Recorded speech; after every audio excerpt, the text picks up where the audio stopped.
Well, springtime is here, and that means time to plant gardens and flowers and tropical foliage, right?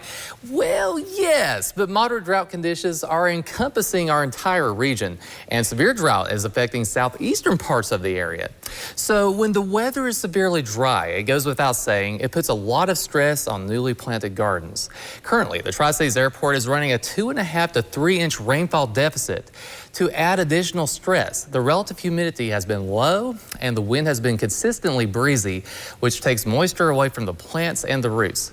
Sue Slack, Master Gardener with the Abilene and Garden Fair, says to prioritize watering is super important so the roots can remain healthy and active.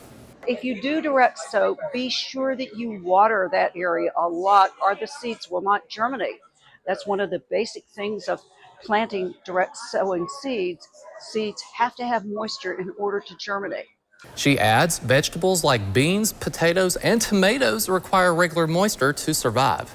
Seeds that are going to be vegetables or even that are going to be your wildflowers or any kind of seeds need a lot of water when they're young, first going in the ground. It might be a good idea to hold off until we get more natural water. Unfortunately, there's no substantial rain in the forecast for the next week, which means the best remedy is active watering.